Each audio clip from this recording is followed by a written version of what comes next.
Hello, beautiful people. Today, I really just wanted to talk about some things I have been loving lately and current faves, and also things that I've just been into media wise. So, yeah, let's just jump right into it. I haven't done a video like this in a while, and I feel like I want to do more videos like this. Let's just see. November has been a very interesting month. It has flown by. And it is almost Thanksgiving now. Like, it's so crazy to even think about it. Let me go ahead and do not disturb my phone because as soon as I start filming, that's when people start texting and calling. So let's just jump right into it. I want to start off with makeup, beauty, fashion, that realm first, and then we can jump into some journaling stuff or items and media. Okay, so the first thing I want to start off with is this Danessa Myricks Yummy Skin Setting Spray. It is called the Danessa Myricks Yummy Skin Liquid Blurring Balm. It is a mattifying setting spray. I normally do not go for matte finishes. I genuinely prefer more satin or dewy finish, but I really love this matte finish, and I actually forgot how much I kind of missed a matte finish. So I will definitely be hanging on to this gem because, I mean, look at it. Technically, I did layer it with the Charlotte Tilbury setting spray, but it still looks very matte in my opinion. Another thing that I have been loving is the Better Than Sex eyeliner. And we have this right here. It is the Too Faced Better Than Sex eyeliner, and I don't really like mascara these days, and I've honestly never really liked mascara. I'm quicker to throw on lashes before I do mascara. The only one I can really tolerate is the Glossier Lash Slick. That's the only one that I really like and does not irritate my eyes. But I was like, I don't have a black eyeliner that I really like. So what is one that I can use pretty regularly? And I looked into that one and I was like, yeah, I like that. I like that. It is very black and I can achieve the winged eyeliner or the cat eye very easily with that. It's crazy to think that I stopped wearing eyeliner years ago and now I'm back to wearing it again. It's so funny how trends come and go. When I was wearing pretty heavy black eyeliner, I was constantly doing a smoky eye, and I honestly don't know why we got away from that because a smoky eye is so iconic. Like, the clean girl makeup look looks great or whatever, but I don't know, there is just something so satisfying about a clean cat eye or winged eyeliner, a just brown smoky eye. You guys know I love my list over here, so I definitely wrote all of my current faves and things I'm loving down. Let's move on to perfume. This summer, I collected so many different types of perfume. The Lattafa off of TikTok, lots of Sol de Janeiro perfumes. I got a handful of those for my birthday. So yeah, I have a lot of perfumes, but one specifically sticks out to me, and this is the Glossier You Fleur. I love the Glossier You already, but the Fleur just has a scent to it that I can't describe. It's on the sexier side. The Glossier You does also have a sexy vibe to it, but it's different. I don't know how to explain it. My friend actually got this for me for my birthday, and it has my name engraved on it. So gorgeous. She actually works at Glossier. Yeah. I love anything that you can engrave on things. I love personalized gifts like this. This is the type of gifts that I love so much. I am very picky about gifts, and I know that's more of a me problem, but this was just so nice, and I was like, yes, I love it, and I do wear it often. I hope I never run out, honestly. Briefly, I would like to go over some skincare. So I have always been a skincare girly, but I've had to cut back on a lot of purchases because of my fungal acne. I'm not gonna go into what fungal acne is, but certain products I just cannot use because it causes me to break out. There are still some products that I can use, which is the Paula's Choice Retinol plus 2% Bakuchiol treatment. And I have been using this for years. This is probably my fifth bottle of this. I will probably always repurchase this. I would like a retinol or a tretinoin that is slightly stronger, so I may look into that very soon. But this has always been an all reliable. But I recently got back into this because when the fungal acne happened, I cut out retinol for a while. But now I'm back and I realized, yeah, I love this. Love this so much. And then another one that I've reintroduced is the SkinCeuticals Silymarin Salicylic Acne Treatment. And it looks like this. This is a really good vitamin C, I think. Normally vitamin C's kind of irritate my skin, but this one is a really good. And my mom gave it to me. I honestly don't know how much it is, but I am sure it is on the pricey side. But it really works for my skin. I've been seeing a lot of improvement since reintroducing this back to my skin. My dark spots are really starting to fade. Last but not least is hair, and that is the Matrix Food for Soft Deep Conditioner or the Rich Hydrating Treatment Mask. They get so fancy with the terms and the names, but this is a deep conditioner and I really like this. I was using the Amika Soul Food, but I decided to switch to this. And I think I like this one a little bit more, but honestly, they're very similar. So if you're looking for a good deep conditioner, this one's good. The Amika is good. The Sacred one, does Sacred have a deep conditioner or is that just also a mask or a protein mask? I don't remember, but this one is so good. I will continue to use it. Like my hair has been doing very well lately and I have been straightening it, but I've decided to go back to just doing curly again. I've been doing braid and curls and flexi rod sets. I want to do a perm rod set next. So yeah, just taking care of my hair, washing it weekly or every 10 days. I try not to go beyond that unless it is straight, which I will do a full 14 days. But one of the things I do want to get in the habit of is washing my hair weekly, like right at that 7 or 8 day mark. Let's get into some fashion. All spring and summer, I wore the horse bag. I love the horse bag. It is so cute. I like the mini version. It's the mini Clementine. And I genuinely just like small bags because they fit me and my personality. But for the fall and winter, I had to bring back my Polène bag, which is the numero uno nano. I think it is the nano. There's many variations of this bag. I'm not even sure if you can find this one anymore, but yeah, I adore this bag. I'm so glad I brought it back. I do not see this bag coming and going. I'm not one of those people that like, if I see something a lot, I won't wear it, but like, I do like to kind of be a standout sometimes. And with this bag, I never see people with it. So I genuinely just like carrying it. I do wish more people would carry it, but I don't want it to become like overhyped or anything like that. But this is a really good bag. I have had it since Christmas, 2021. It still holds up. You know, I used to think that I was very rough with my bags, but I'm actually not. Like this bag, the straps still look amazing. Kind of made me want to, because I was cleaning out my closet recently and I stumbled across my YSL bag and I was like, I never wear this. And I bought it when I was still younger and didn't feel fully comfortable carrying designer purses.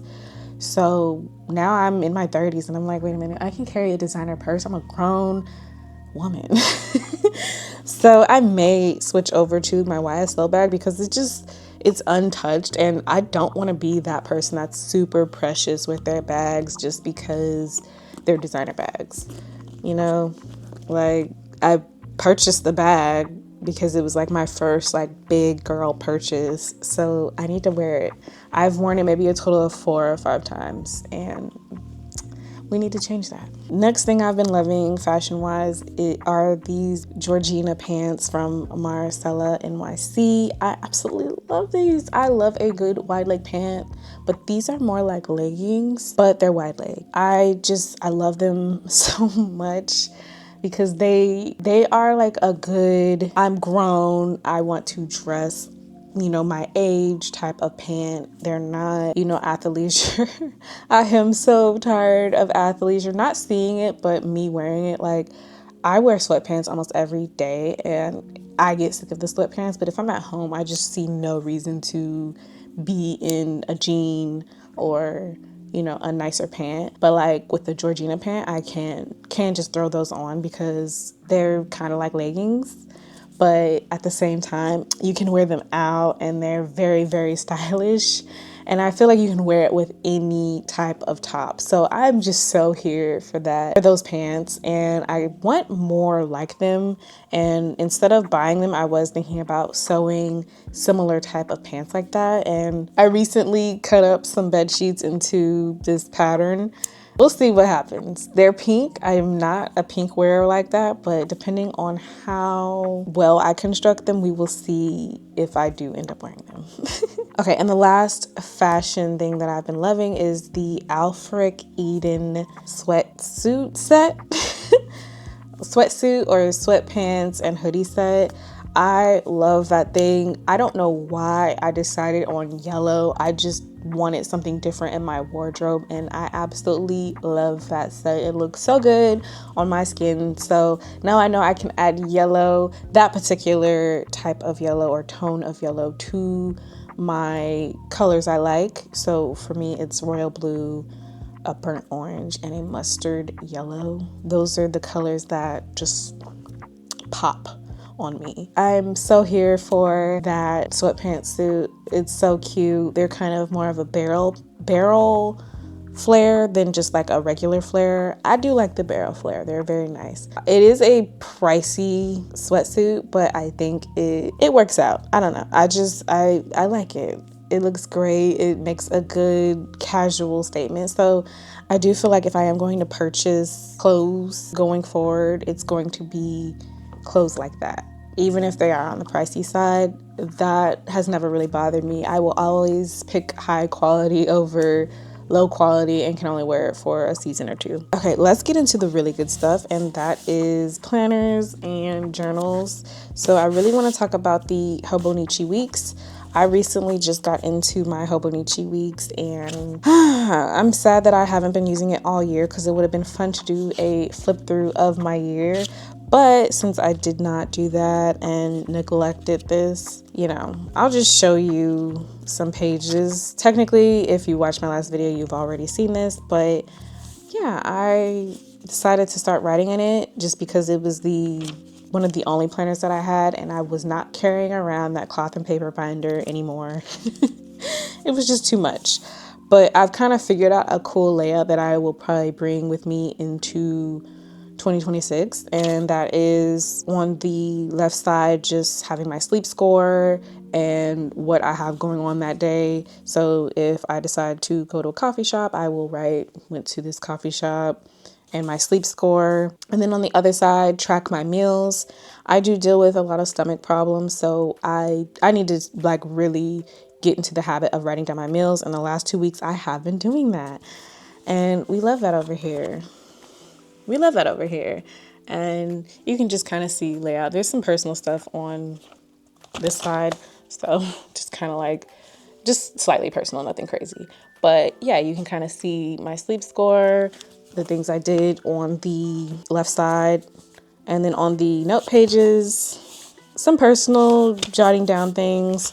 It's not super personal, but a little bit. And I just like to use some small stickers to decorate it a little bit. Nothing crazy. I'm not pressed to use stickers and things like this, but I do love just how small this is and compact, and I can just throw it in my bag. Very much in love with this now. I did not think that I was going to be in love with it because I have to write small. My small handwriting is not cute at all. Oh God, my handwriting sucks. But I do really enjoy writing in that. So I did end up buying the 2026 version of that, which if you watch my last video, you know this. But I bought the 2026 version, just not the mega, because I know I'm not going to use all these pages at the very end. Like, it is so many pages. I think it's about 200 pages. Yeah, I bought the regular version, which is even more compact, and I'm just so excited to use it. And then I do want to talk about junk journaling. I have been junk journaling since probably around 2021, and this is one of the ones that I was junk journaling in It started off as a bullet journal, but I could not get into bullet journaling or be consistent with it. So then junk journaling happened. And here we have some layouts or collages that I came up with. And I was just really into it. There were just some little diary entries too when I misplaced my regular journal. In here, I will put recipes. I'll put anything in here.